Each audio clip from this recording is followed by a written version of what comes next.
তীব্র শীতে কাঁপছে সারা দেশ। আবহাওয়া অফিস বলছে গত 29শে ডিসেম্বর 72 বছরের রেকর্ড ছাড়িয়ে শীতের শুরুতেই দিন ও রাতের তাপমাত্রার ব্যবধান ব্যাপকভাবে কমে যায়। কদিন ধরেই দিন রাতের তাপমাত্রার ব্যবধান স্বাভাবিকের চেয়ে কমে অনুভূত হচ্ছে হাড়ে কাঁপন ধরানো শীত। এ মাসেই 2-3টি মাঝারি থেকে তীব্র শৈত্যপ্রবাহ পূর্বাভাস দিয়েছে আবহাওয়া অধিদপ্তর।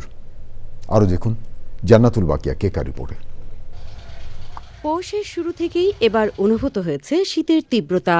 গত 23 ও 24 ডিসেম্বর থেকে দেশের উত্তরাঞ্চলের জেলাগুলো ঘন কুয়াশায় আচ্ছন্ন হয়। পর্যায়ক্রমে সেই ঘন কুয়াশা বিস্তৃত হয়েছে সারা দেশেই। দিন রাত্রির তাপমাত্রার ব্যবধান কমে বাড়তে থাকে শীতের তীব্রতা।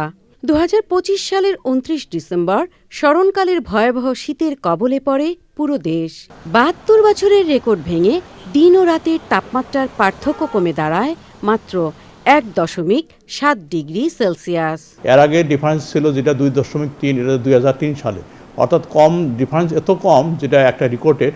এই কম ডিফারেন্সের কারণে এই অসময়ে প্রচণ্ড শীত অনুভূত হচ্ছে। এই চেঞ্জটা ইদানিং বেশি দেখা যাচ্ছে, বিশেষ করে আমরা যদি গত 20 বছরে দেখি যে এই ঘন কুয়াশার ব্যাপ্তি এটা প্রকট হারে বেড়েছে।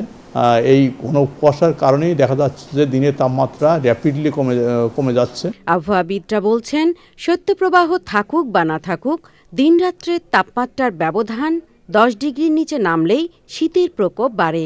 এই মাসে আমাদের ক্লাইমেটোলজিক্যালি দেখা যাচ্ছে যে 2 থেকে 3টা শৈত্যপ্রবাহ আসবে। এর ভিতরে একটা মাঝারি দিকে তীব্র হতে পারে। দিনের তাপমাত্রা যদি নর্মাল থেকে 4-5 ডিগ্রি কমে যায়, এটাকে আমাদেরকে কোল্ড স্পেলিং বা কোল্ড ডেজ হিসেবে ডিক্লেয়ার করতে হবে। এটাকে আমাদের ওয়ার্নিং সিস্টেমের ভিতরে আমরা কিভাবে আনা যায় এটা আমরা চিন্তা করছি। চলতি বছর শীতের বিশেষত্ব হল শৈত্যপ্রবাহ ছাড়াই দিন রাত্রের তাপমাত্রার ব্যবধান কমে শীতের প্রকোপ বৃদ্ধি।